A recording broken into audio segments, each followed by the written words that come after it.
sa aklat ng mga taga-Efeso.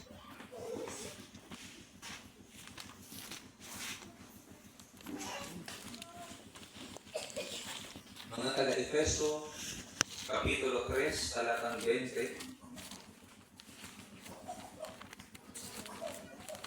Sa nakasumpong magsabi ng Amen. Amen. Excuse me.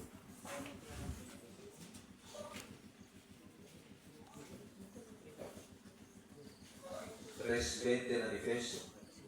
Ang sabi ni Satan ng ating Panginoon, sa Kanya, sa ating Panginoong Yesus, na makagagawa ng higit pa kaysa maaari nating hilingin at isipin sa pamamagitan ng Kanyang kapangyarihang nakahari sa atin. Sa ating Panginoong Yesus, na makakagawa ng higit pa kaysa maaari nating hilingin at isipin sa pamamagitan ng Kanyang kapangyarihang nakahari sa atin. Hallelujah. Bago tayo bubuksan, mga kapatid, at sabihin ang talatang pamagat ng ating mensahe, tayo muna ay sandaling manalangin sa ating Panginoon. Hallelujah. Ilang Diyos, narito kami muli, Panginoon, at pinalapit sa iyo. Patuloy na nagtitiwala na ikaw ang Diyos na hindi nababago. Diyos na hindi nagkukulang sa aming buhay.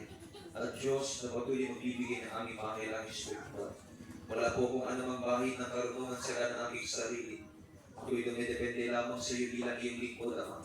Dalangin ko na ikaw po patuloy magbigay ng rema o Diyos sa akin ang preparation, sa iyo ang revelation, Panginoon. Patuloy kang mangusap sa mga edasyon nito, ano man ang kanilang pangailangan, ano man ang nais po nilang matanggap ngayon, Panginoon, and through your Holy Ghost, sa pamagitan ng rema ng Espiritu sa ating Panginoon, patuloy mo sa iyo ang anak, Panginoon, at anumang kalungkutan, anumang kabigatan, anumang kabiguan, kahirapan, nararanasan, nararamdaman nila ngayon, Panginoon, pasamantala mo pauwi mo, Diyos, upang makapenetrate ang iyong mga salita. Malayan mo bilis ang iyong mga salita, upang malayan nilang matanggap ang iyong Espiritu Santo, Panginoon. Hallelujah. Huwag mong hayaan magtagumpay ang gawa ng kaaway, Panginoon. Ang mga antok, pagod, pagkapuyat, Panginoon, alisin mo, Diyos, di karamdaman man, at hayaan mo na maranasan namin ang kagalakan na nagmumula sa iyong Espiritu Santo, Panginoon. Salamat, Dakilang Diyos. Kayo na po bahala sa mga nalaling oras. In the name of Jesus. Amen. Amen. Mabuti na lang pa natin ang Panginoon. Hallelujah. Sige po, sa ilang segundo mga kapatid, para ang Panginoon. Hallelujah. Okay, hindi natin sa ilang Panginoon. Praise God, praise God, hallelujah. Ang Diyos ay mabuti. God is good. And all the time. God is good. And all the time. Hallelujah. Yung mga sa Lord. Yung sa mga nasa harap. Yung sa mga nasa gilid. Yung sa mga nasa gitna. God is good. And all the time. God is good. Hallelujah. Hallelujah. Hallelujah. Yes. Hallelujah. Sabihin mo nila na tayo ulit. Sabihin mo nila na tayo sa isang ulo. Dahil sa Espiritu Santo natin tayo. We can shout. We can laugh. We can shout. Hallelujah. Dahil sa presensya ng Diyos. Nagiging ganito ang ating pagsamba. Hallelujah.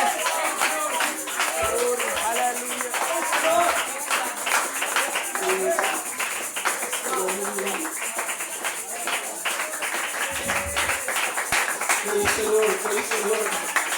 Grabe talaga ang Panginoon.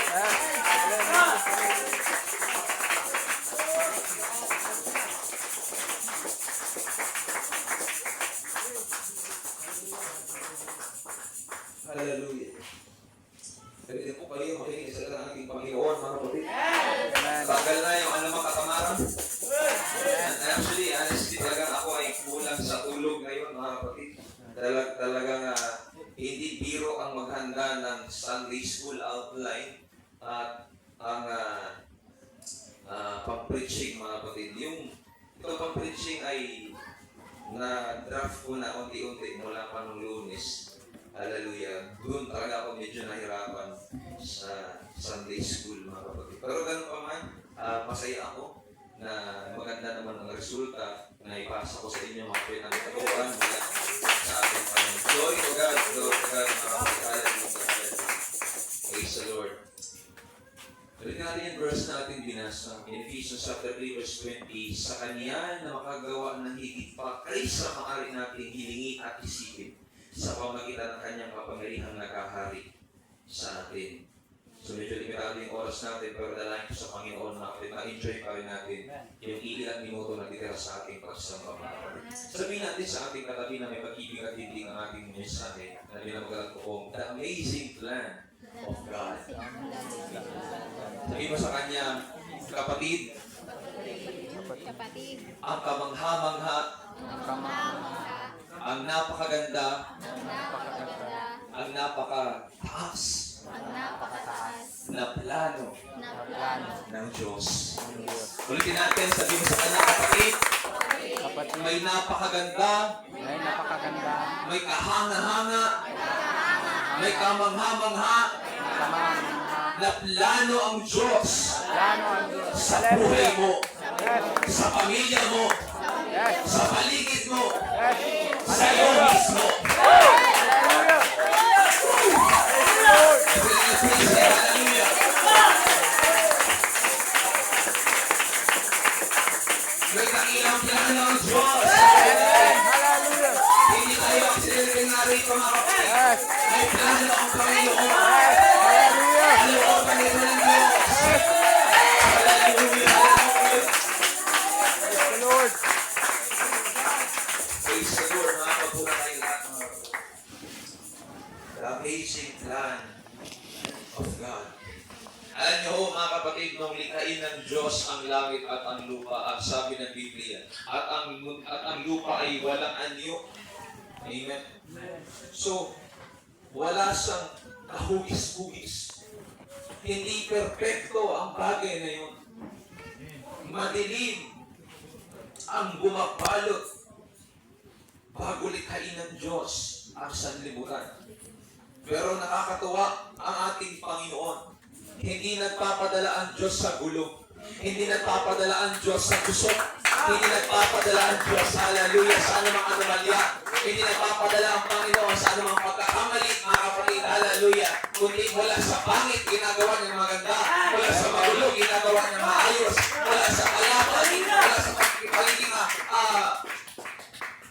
tawag ito, karim-arim-arim. Alam niyo ba yun? Wala sa pagiging complex, mga kapatid. Ginagawa ng Diyos, hallelujah, into likeness. Ganun kabuti ang ating Panginoon sa na tayo ay may mga pagkakamali, pero hindi rin nagpadala ang Diyos sa pagkakamali. Hindi rin nagpadala ang Diyos sa gusto. Hindi rin nagpadala ang Diyos sa anumang maling argumento. Hindi nagpadala ang Diyos sa anumang maling bagay. Kundi ikaw at ako ay naging matuwid sa harapan ng ating Panginoon. Gaya ng aking nabanggit kanina talata sa 3:24 ng Roma, mga kapatid, hallelujah, inaring ganap tayo ng Diyos, ginawa tayo karapat-dapat ng Diyos sa pamamagitan ng Kanyang biyaya. Kaya napaabuti ng ating Panginoon, mga kapatid, na nagkaroon ang Diyos ng magandang plano sa ating buhay.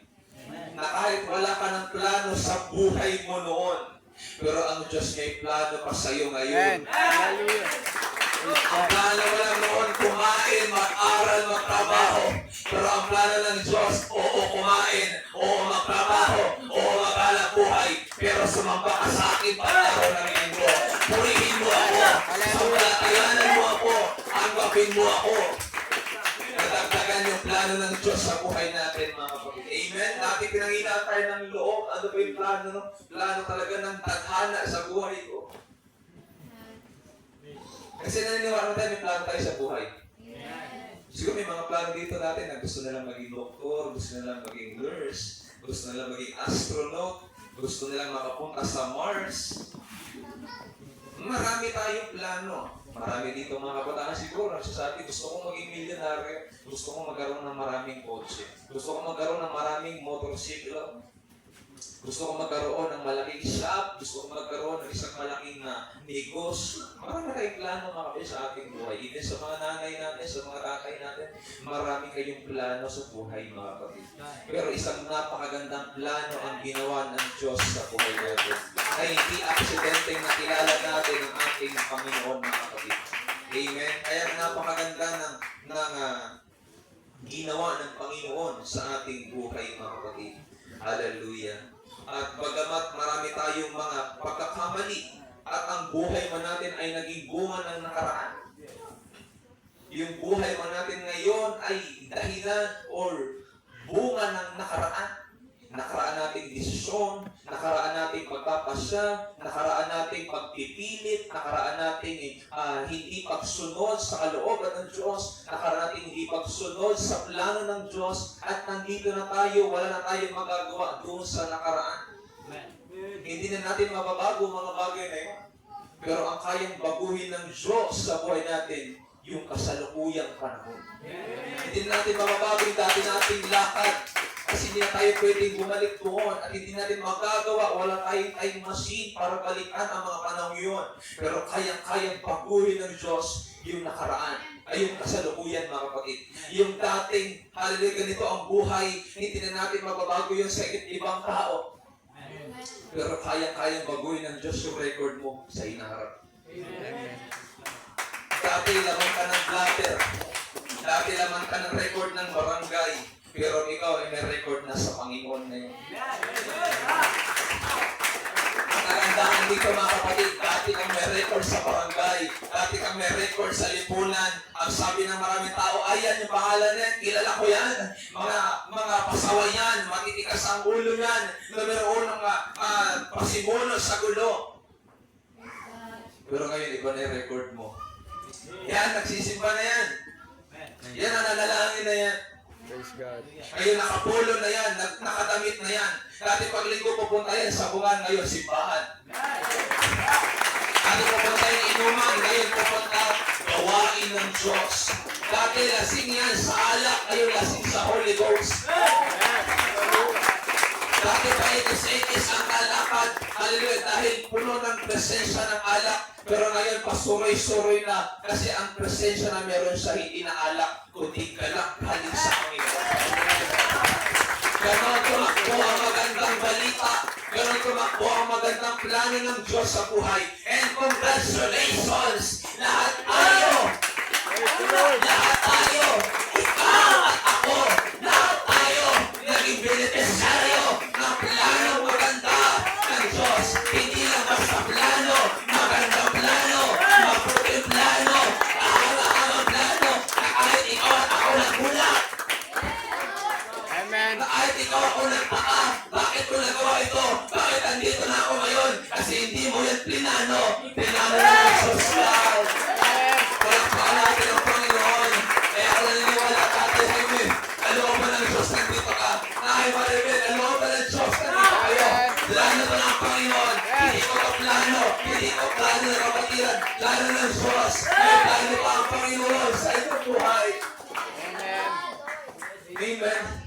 Kaya dapat aralan natin kanina mga kapatid kung sa paunang kaalaman ng Diyos, kung sa kanyang foreknowledge, alam niya, marami sa taga-Dagmay ang nagkasala, marami sa taga-Palawan, marami sa taga-Pilipinas ang nagkasala, at pag nagkasala sila, hindi sila nakatanggap ng kaligtasan, sila ay mapupunta ng impyerno. Pero ang Diyos sa kanyang paunang kaalaman, hallelujah, nilitayin ko ang pamilya ito kasi makakatawa ako. Nilitayin ko yung batang ito kasi wala sa batang ito magmumula kaligtasan sa kanyang pamilya.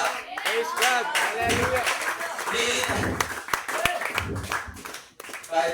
Kahit ikaw masiguro gusto sa mitro o matgal, kahit ikaw masiguro anak sa labas kasi hindi ka pinapasok. O kahit tayo na ay bunga ng pagkakamali, naging anak man tayo sa labas. Pero niloob ng Diyos mailabas tayo. Kasi mayroong ilalabas ang Diyos sa buhay natin. Kaya hindi aksidente nandito ka. Amen. Tinawag ka ng Panginoon. Hindi aksidente nandito kayo. Tinawag kayo ng Panginoon. Hindi aksidente nandito tayo lahat mga kapatid. May plano ang Diyos. Kaya sa kasimula, nakita ng Panginoon. Hallelujah. Sa kanyang kaalaman. tao mapapahamak sa lugar na ito kung wala ang gawain ng ating Panginoon. Amen. At kung wala ang kanyang pangalan na tatanggapin at ikilalanin, palakpakan natin ang Panginoon. Hallelujah. Sabi na sa tayo mo, congratulations. Hallelujah. Ang kagandahan sa Diyos, mga kapatid, hindi naman natin mabago yung nakaraan. Nakaraan na yun. Nasa isip na yun ng tao. Hindi na natin mababago yun. Pero ang Diyos, kaya niyang gamitin yung pagkakamali mo. Kaya niyang gamitin ng Diyos yung nakaraan mo para iluwid ka at gawing mabuti.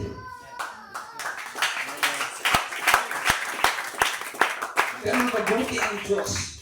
Kaya lang meron tayong tinatawag na proseso.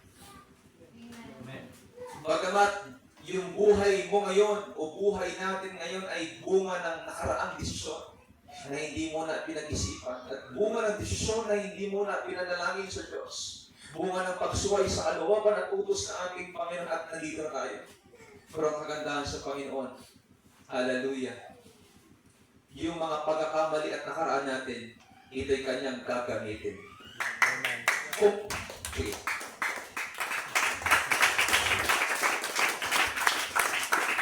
Ang kainaman ng Diyos kay Satanas, si Satanas yung pagkakamali natin kanyang sisisihin. Pero ang Diyos yung pagkakamali natin kanyang gagamitin. Amen. Kapalayan sa taas palagi, yan! Yan! Di ba ikaw ito? Di ba ikaw yan? Hindi natin kinakailangan, oo, ako yan! Kami yan! Pero ibahin natin si Diyos. Nung si Adan, nakakain ng pinagpapawal na punong kahoy, na bunga ng punong kahoy. Anong sabi niya nung nakita sila ng Diyos? At sila yung hubad at nagkakako. Ang sabi niya, yung babae kasi na binigay mo. Sinisi niya. Binigay niya yung sisi. Amen? Amen. Binigay niya yung sisi sa babae. Yung babae kasi binigay mo, Panginoon. Pero yung Diyos, hindi niya binigay yung sisi sa atin. Kinuha niya yung sisi. Amen. Kaya hindi tayo nagsisi. Hallelujah. Amen. We took the shame, the guilt. Kinuha ng Diyos mula sa atin. Kaya nga yung unang Adan, bagamat naging dahilan ng kasalanan at kamatayan, pero yung pangalawang Adan na lumitaw sa katauhan ng ating Panginoong Yesus, kinuha niya yung kasalanan natin. Kinuha niya yung kamalian. Dinala niya sa krus ng Kalbaryo para tayo ay maging matuloy sa harapan ng ating Panginoon sa pamamagitan ng kanyang pagkakatawang tao. What a good news! Amen. Gaano kabuti at kadakila ng Panginoon sa ating buhay. Naniniwala pa kayo na mayroong plano ang Diyos sa buhay niyo? Gaano po kayo naniniwala? Gaano po kayo naniniwala na ang Diyos ay mayroong magandang plano sa inyong buhay? Dahil lang po ba nabasa niyo sa Biblia? Dahil lang po ba narinig niyo sa pangangaral? Dahil lang po ba nasabi ninyo? Dahil lang po ba nabasa niyo sa Facebook? Gaano po kahalalim ang inyong pagkaunawa na may plano ang Panginoon sa inyong buhay? Dalangin ko sa ating Panginoon, mga kapatid. Kung nasasabi man natin may plano ang Diyos sa buhay natin, hindi lang dahil natin narinig. Hindi lang dahil atin pong nakita, kundi mismo ating naranasan. Yung Diyos, yung nagbago ng buhay ko. Kaya kumpiyansa ako, may plano pa ang Diyos sa buhay ko. Amen? May plano pa ang Panginoon sa ating buhay. Bagamat minsan nakakaproblema dahil sa mga ginawa nating desisyon, nakakaproblema dahil sa mga ginawa nating maling bagay, at ang Diyos, willing na tayong tulungan.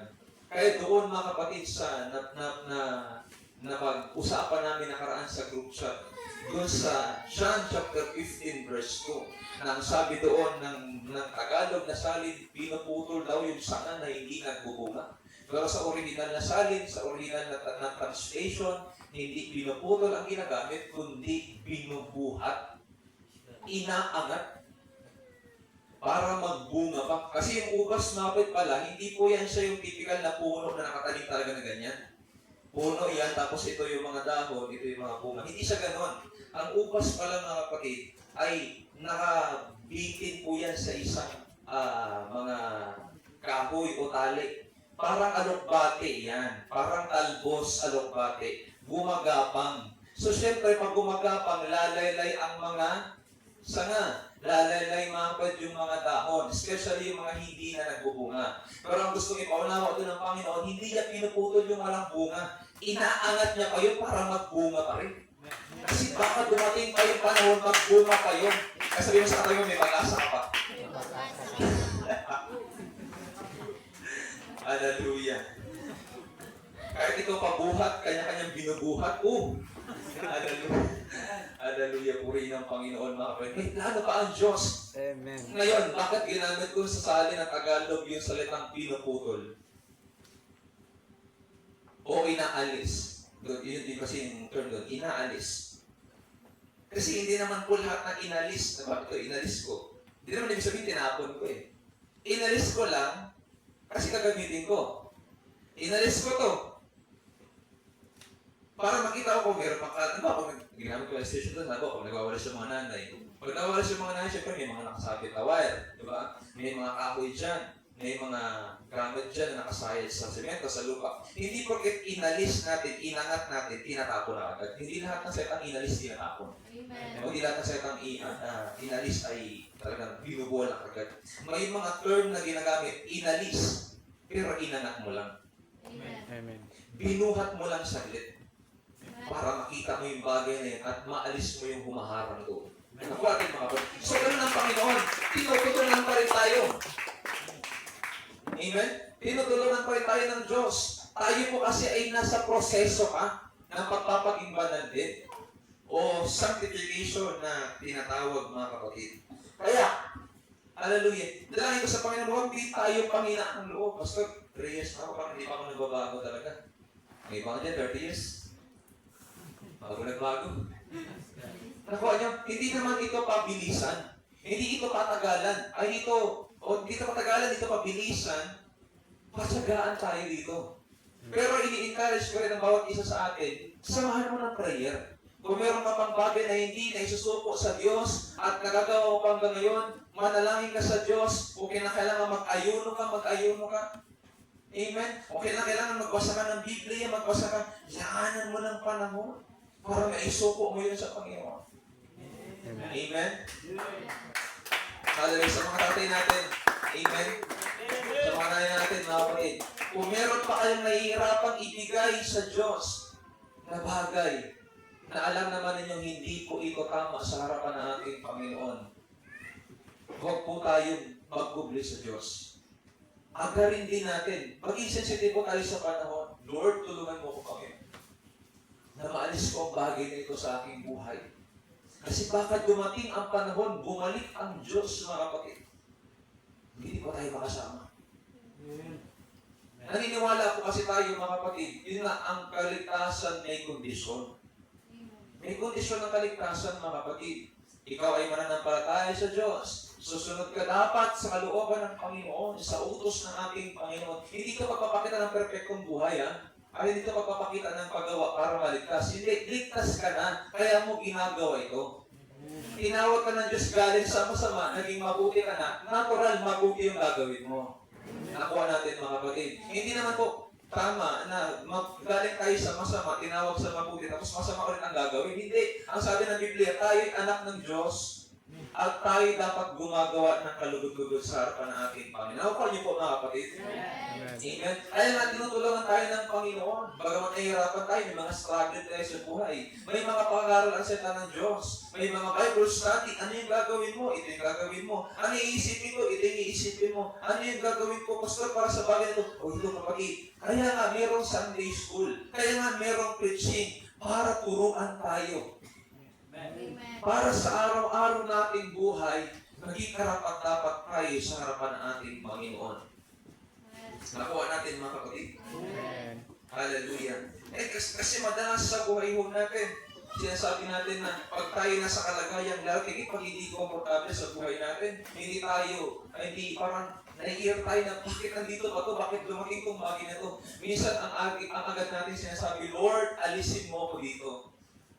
Pero hindi lahat ng pagsubok, problema na yan, ay aalisin ng Diyos. Lalo na kung alam ng Diyos na dyan ka mapapabuti. Lalo na kung alam ng Diyos, yan ang magpapatinok sa'yo. Yan ang magsasalba na yung spiritual na buhay para ikaw ay mas maging malakas, mas maging matibay na Kristiyano na tinawag ng ating Panginoon. May mga pagkakataon, binabago talaga ng Diyos yung ating problema, yung ating pagsubok. Pero madalas, niloloob ng Diyos manatili tayo doon, hindi para tayo kahirapan, kundi para tayo ay matuto. Kasi sino ba ang nagdala doon sa kalagayan natin yun? Madalas tayo rin. Ay, wala nang amen. Madalas tayo rin. Sabi ko nakarang linggo, hindi na dapat sabihin, sinasabi mo pa. Hindi na dapat gawin, ginagawa mo pa. Hindi na dapat puntahan, pinupuntahan mo pa. Kaya nandun tayo sa kalagayan na yun. Minsan nami-misuse ng ibang Kristiyano yung sa plano ng Diyos. Gusto ko linawin sa atin mga kapatid. Oo, ginagamit ng Diyos yung mga bagay na yun at pagkakamali. Pero hindi ang Diyos nagdala sa iyo doon. James chapter 1, ang tukso ay hindi galing sa Diyos, kundi galing sa sarili nating pagnanasa. Minsan kung bakit tayo nalulugmok sa ganong problema dahil sa ating ginawa, dahil sa ating desisyon, dahil sa ating pagpapasa, kaya tayo nalugmok. Amen? At dapat makilala natin yun sa ating sarili at dapat tanggap natin yun sa ating sarili. Oo, gagamitin ng Diyos, iahon ka doon. Pero hinihingi din ng Diyos yung partisipasyon mo. Anak hakbang. Anak lakad. Anak abot yung kamay. Nakakita mo, hinihingi din ng Diyos yung partisipasyon. Hallelujah. Nung lumubog si Pedro. Pwede naman di ba sabihin ng Diyos, hindi ko kasi alam mga kapatid kung ano yung eksaktong talagang pagkasabi niya. Lord, tulog! Nalulunod na siya eh. Amen. Amen. Pero sabi ng Panginoon, halika. Sabi niya, in essence, abot mo kamay mo. Hello po. Amen. Abot mo kamay mo, Pedro. Hinihingi ng Diyos yung ating partisipasyon. Oo, makapangyarihan ako. Pero kahit makapangyarihan ako, kung ayaw mong iabot yung kamay mo, hindi kita matutulungan. Amen. Amen. May mga pagkakataon kumikilos talaga ang Diyos na kung wala ng paraan at walang daan. Pero gusto tayo turuan ng Panginoon na maging isang epektibo at produktibong Kristiyano na abot mo kamay mo. Lord, nasan ka? Dito ako. Abot mo lang kamay mo. Panginoon, tulungan mo ako. Dito ako. Tinutulungan kita. Hapak mo ako. Huwag ka matakot. Amen? Hakot mo yung kamay mo. Sige, sigaw ka. Hingi ka na sa klolo. Hingi ka tulong. Dito ako. Hindi na kukulang ang Diyos. Amen? Hindi na kukulang ang Diyos. At gagamitin nyo ng Diyos yung bagay na yun para alisin ka doon. Kaya lang gusto ng Panginoon, bumakbang tayo. Amen? Amen. Example, tayo na dating naninigarilyo. Oo, tinulungan tayo ng Panginoon. Pero ginawa mo rin yung part mo. Inagis mo yung sigarilyo. Amen. Tinapon mo yung sigarilyo. Hindi ka na bumili sa tindahan. Amen? Amen. Meron ka rin ginawa. Amen? Yung paggawa ng Diyos at yung paggawa mo, nagsakto.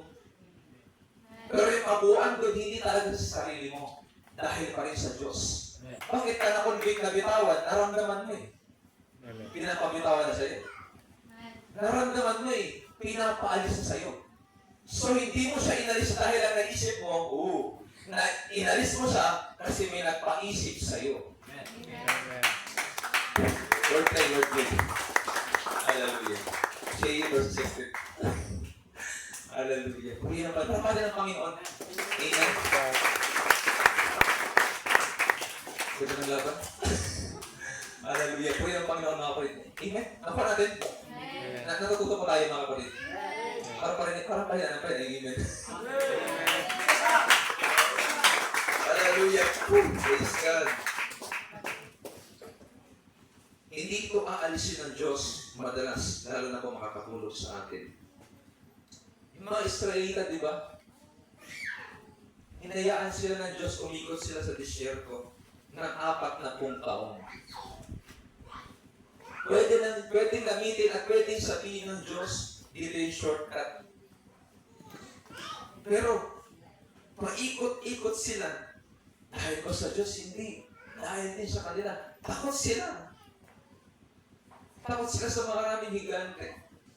Takot silang dumaan ng ilog ng Jordan. Tumawid doon sa Jericho. Hanggang sa dumating mga kapatid, yung pagtulong ng Panginoon sa kanila. Nahabag ang Diyos sa kanila kasi paikot-ikot lang sila. Alam mo yun yung tipong may ginagawa ka. Pero akala mo meron kang pinatutunguhan pero paikot-ikot ka lang. Alam yun? Yung akala nyo naglalakbay kayo. Pero ito, nag-iikot-ikot ka lang. Akala mo nagbabiyahe ka pero paikot-ikot ka lang sa bagay niya.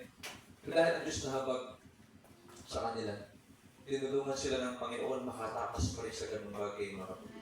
Ano ba? Sabihin sa katabi mo, may pag-asa ka pa kapatid talaga. God can make an amazing things sa ating buhay.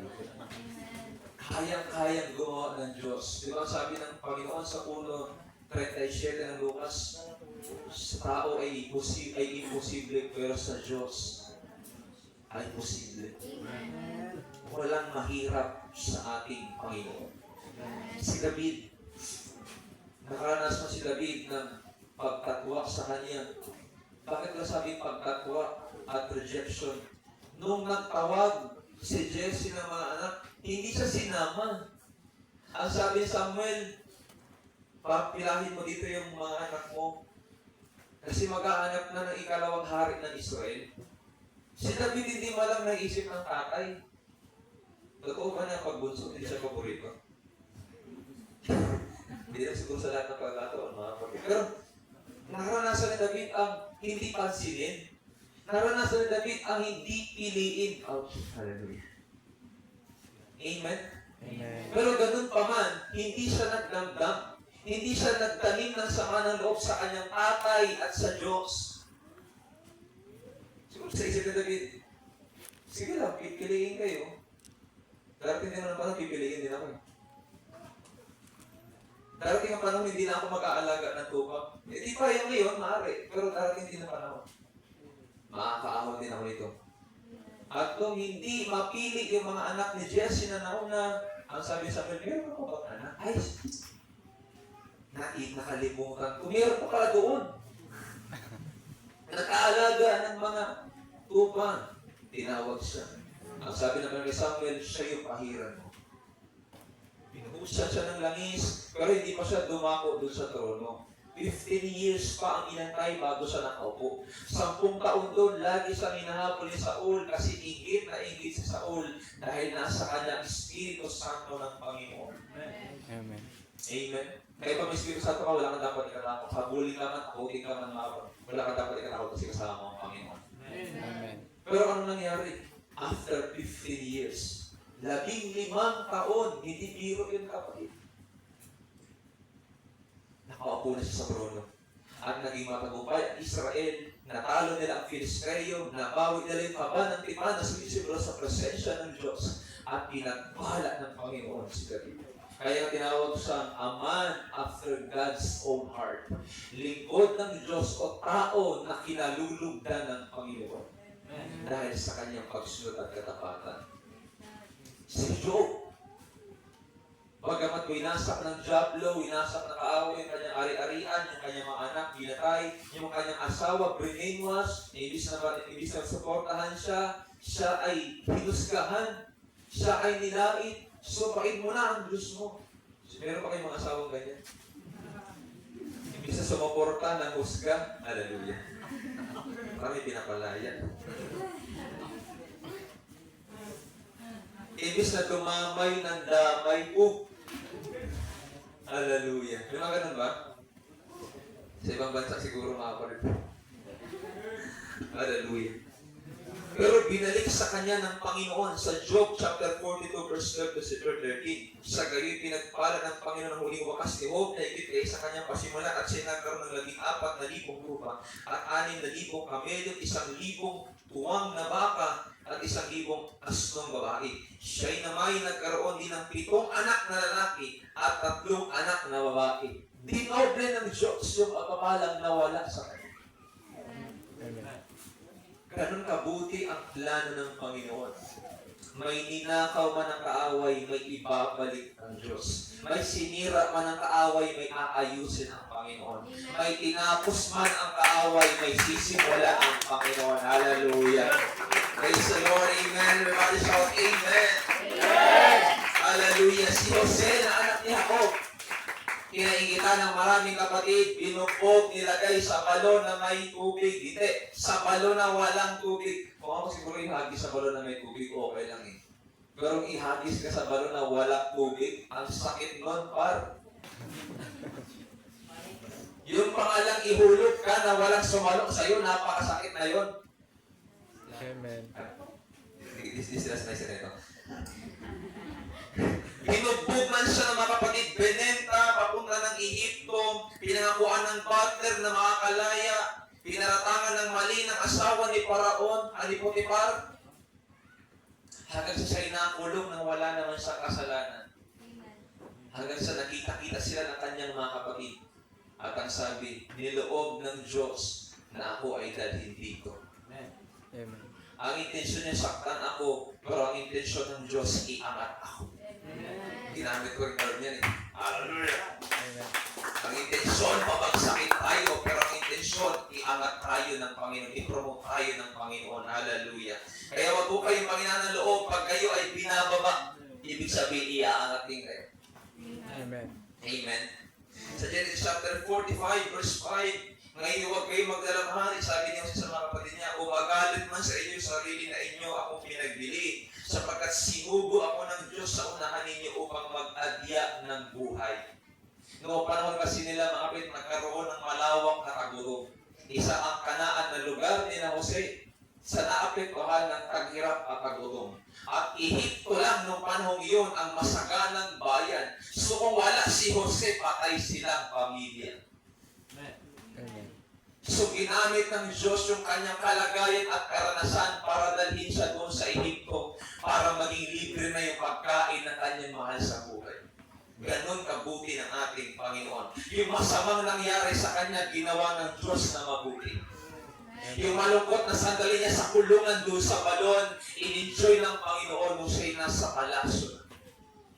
Ganon kabuti ang Panginoon. Sabihin mo sa katabi mo, may pag-asa ka pa, kapatid. Amen. Amazing, di ba ang Panginoon? Kaya ang sabi ng Roma 8:28, alam natin na sa lahat ng bagay, mabuti man o masama, pangit man o maganda, gumagawa ang Diyos para sa ikabubuti ng mga umiibig sa Kanya, na Kanyang tinawag ayon sa Kanyang layunin. Hallelujah! Kahit masama ang nangyari yan, Brad, kahit pangit ang nangyari, kapatid, babaguhin ng Diyos sa magandang plano.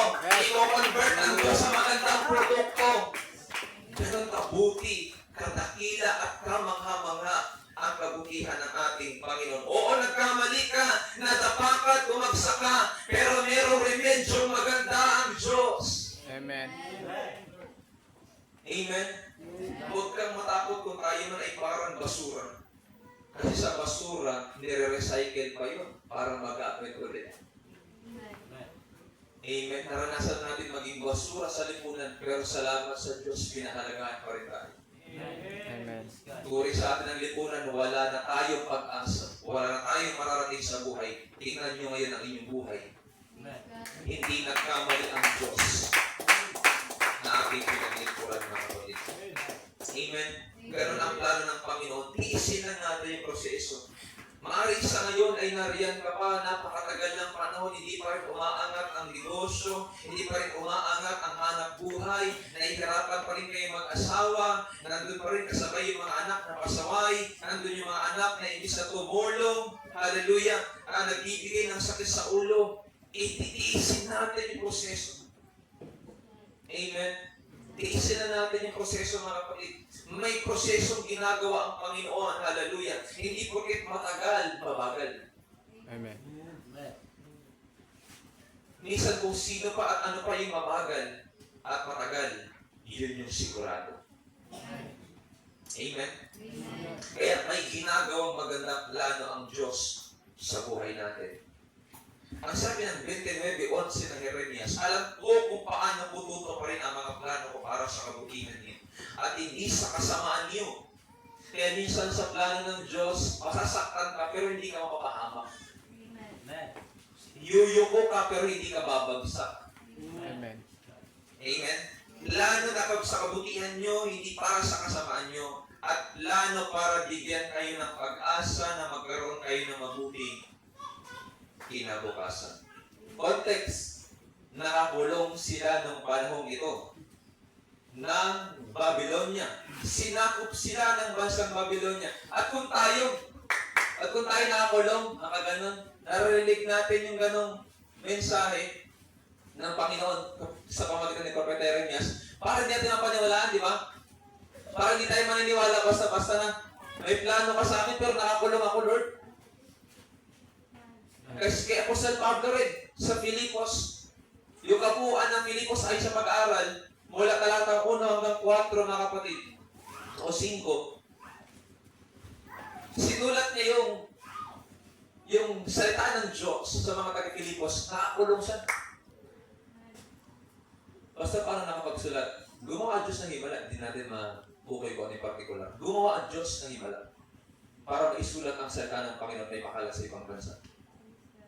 Marikin yung question ng mga taga-Israel, ang Diyos, may plano ka sa amin, Panginoon, pero bakit nakakulong kami?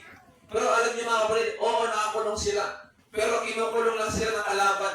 Pero meron silang Diyos na kaya silang palayain. Gusto lang kasi ng Diyos tumino sila.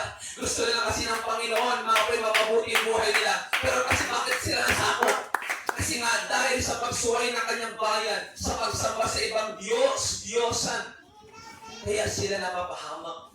At niloob ng Diyos na sila ay makarating doon para sila ay mapabuti, para sila ay makilala na meron lamang iisang Diyos na dapat paglingkuran. At pagkalipas ng 70 taon, napakatagal.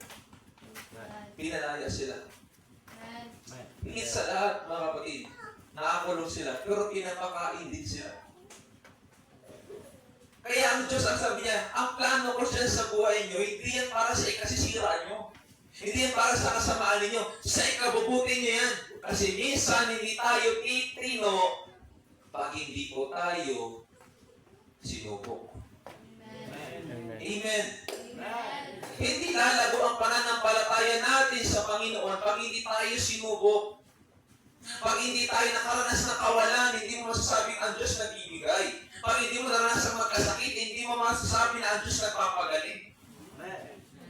Madalas, pinapaindulutan ng Diyos yung bagay na yun para siya ang mahayag.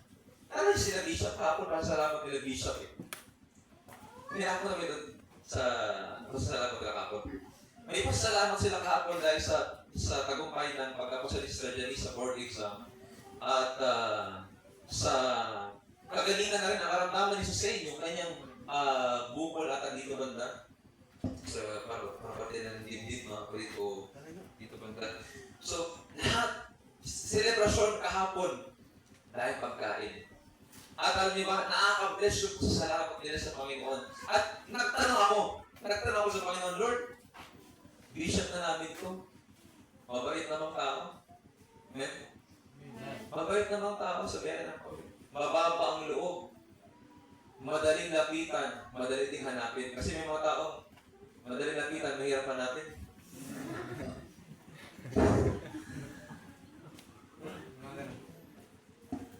Pero sabi ko, Lord, celebration na to ha. Wala naman pong ibang ginawa kundi tumulong sa gawain mo. Pero bakit nila naranasan ito? Doon ko rin nakita yung sagot na kapatid.